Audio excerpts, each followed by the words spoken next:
बनवण्यासाठी लागणारं साहित्य आहे. मी इथे 1 वाटी बारीक रवा घेतलेला आहे, अर्धी वाटी दही, 1 शिमला मिरची बारीक चिरून घेतली आहे, गाजर ही तसेच 1 बारीक चिरून घेतलेला आहे, 1 कांदा बारीक चिरून घेतलेला आहे, थोडीशी कोथिंबीर, तेल, 1 चमचा जिरं, अर्धा चमचा मोहरी, 1 चमचा मी इथे आलं व हिरवी मिरची क्रश करून घेतलेली आहे, चवीनुसार मीठ व 1 चमचा इनो फ्रूट सॉल्ट घेतलेला आहे.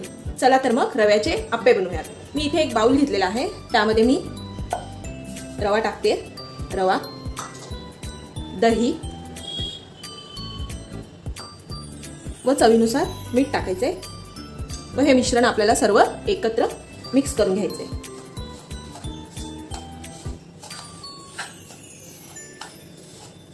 अशा पद्धतीने आपल्याला हे मिक्स करून घ्यायचे. आता मी यामध्ये थोडंसं पाणी ॲड करते.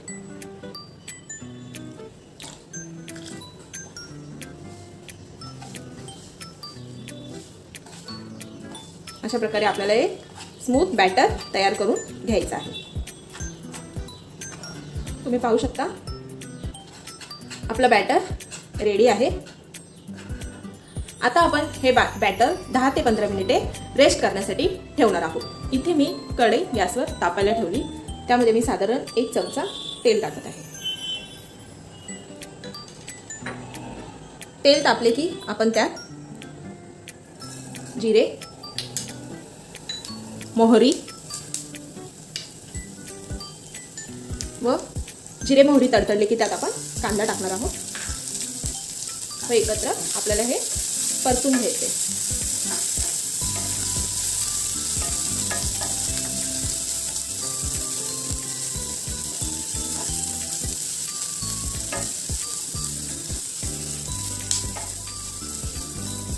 कांदा आपला परतून झालाय. आता आपण यामध्ये आलं व हिरवी मिरची क्रश केलेली घालणार आहोत. पुन्हा एकदा परतून घ्यायचे आपल्याला. हे गॅस मध्यम आचेवरती ठेवायचा.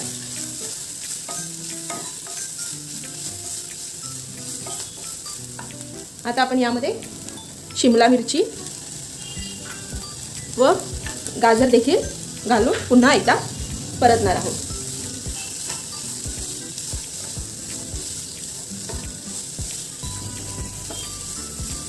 साधारण आपल्याला हे 2 ते 3 मिनिटे छान परतून घ्यायचे.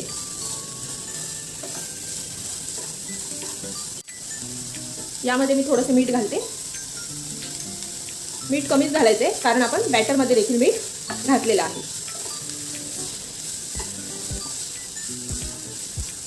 हे आपले सर्व जिन्नस परतून झालेले आहे. आता आपण बॅटरमध्ये हे टाकणार आहोत.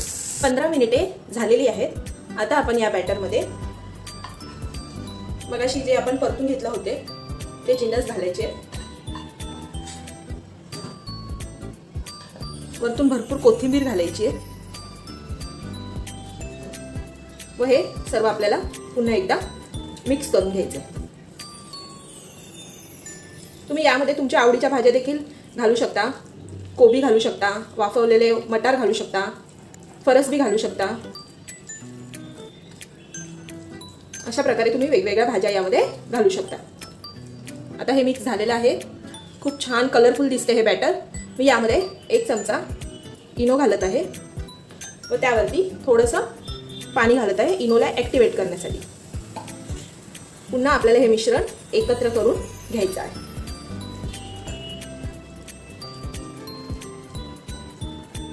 आप्पे बनवण्यासाठीचं मिश्रण तयार आहे. आता आपण आप्पे करायला घेऊया. मी इथे आप्पे पात्र गरम करून घेतलेलं आहे. आता आपण त्यामध्ये थोडं थोडं तेल टाकणार आहोत जेणेकरून आप्पे खाली चिकटू नयेत. अगदी थोडं थोडं तेल टाकायचे. अशा पद्धतीने मी तेल टाकते. आता आपण आप्प्याचं मिश्रण टाकणार आहोत.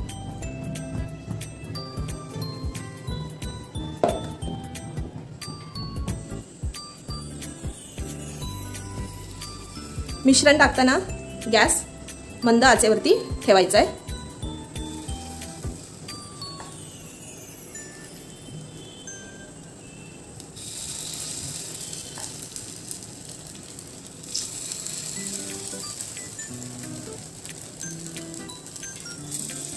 अशा पद्धतीने मी सर्व मिश्रण टाकून घेते। सर्व मिश्रण टाकून झालेलं आहे। आता आपण मंद आचेवरती झाकण ठेवून साधारण 3 ते 4 मिनिटे अप्पे चांगले शिजून घेणार आहोत। 4 मिनिटे झालेली आहेत। आता आपण अप्पे पलटून घेऊयात। वा, मस्त ब्राऊन कलर आलाय। अप्पे छान आपले भाजले गेलेत, खरपूस अगदी।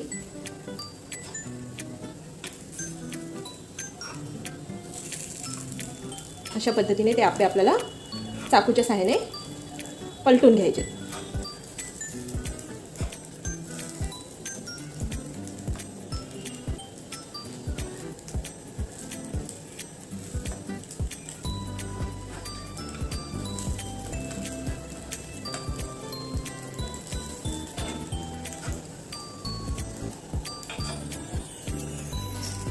व पुन्हा आपण थोडंसं तेल सोडणार आहोत साईडने।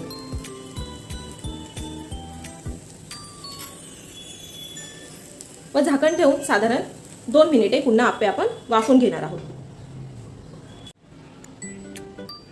2 मिनिटे झालेली आहेत। अप्पे आपले मस्तपैकी रेडी आहेत। ते आता मी सर्विंग डिशमध्ये काढते।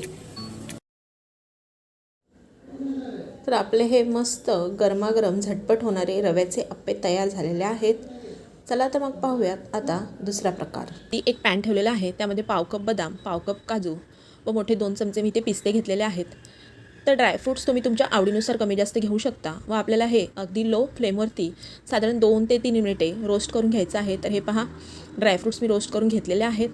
तर आता आपण हे पूर्णपणे थंड करून मिक्सरच्या भांड्यात टाकणार आहोत। तर त्याचबरोबर आपल्याला इथे 5 इथे मी हिरव्या वेलच्या घेतलेल्या आहेत, थोडंसं जायफळ घेतलेलं आहे व इथे 4 ते 5 मी केशराच्या काड्या घेतलेल्या आहेत। तर हे देखील आपल्याला मिक्सरमध्ये एकत्र फिरून घ्यायचं आहे। तर तुम्ही पाहू शकता, अशी मी थोडीशी जाडसर अशी ही भरड वाटून घेतलेली आहे। अगदी पावडर अशी बारीक करायची नाही आहे, थोडंसं जाडच हे वाटायचं आहे। तर हा मसाला आपण बाहेर साधारण एअरटाईट कंटेनरमध्ये 15 ते 20 दिवस राहतो व तुम्ही फ्रीजमध्ये देखील हा मसाला साधारण 2 ते 3 महिने स्टोअर करून ठेवू शकता। हा मसाला अजिबात खराब होत नाही, कारण तो आपण सर्व जो सुकामेवा वापरलेला आहे तो भाजून घेतलेला आहे। तर बाजूलाच मी इथे गॅसवरती साधारण अर्धा लिटर हे म्हशीचं दूध गरम करायला ठेवलेलं होतं।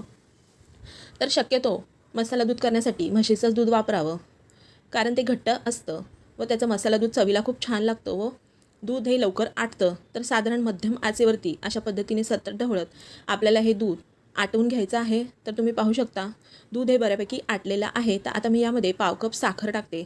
साखर देखील तुम्ही तुमच्या आवडीनुसार टाकू शकता, पण साखर ही नेहमी दूध आटल्यानंतरच टाकायची आहे। जर तुम्ही आधीच साखर टाकली व नंतर दूध आटवलं तर आपलं मसाला दूध फार गोड होऊ शकतं।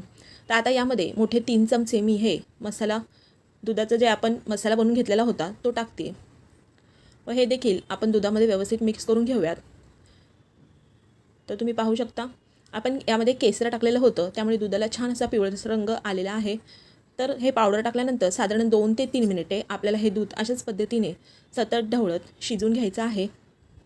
तर आपलं हे मसाला दूध तयार झालेलं आहे, ते आता आपण सर्व करूयात। वा, तर गरमागरम असं हे मसाला दूध तयार झालेलं आहे। तर आजची मसाला दुधाची रेसिपी आवडली असेल तर व्हिडिओला लाईक करा, शेअर करा। तुम्ही माझ्या चॅनलवर नवीन असाल, अजून सबस्क्राईब केलं नसेल तर सबस्क्राईब करा व बाजूचे बेल बटन देखील प्रेस करा, म्हणजेच तुम्हाला माझ्या येणाऱ्या नवीन रेसिपीजचे नोटिफिकेशन मिळेल। चला तर मग पुन्हा भेटूयात अशाच एका नवीन रेसिपीसह। व्हिडिओ बघितल्याबद्दल धन्यवाद।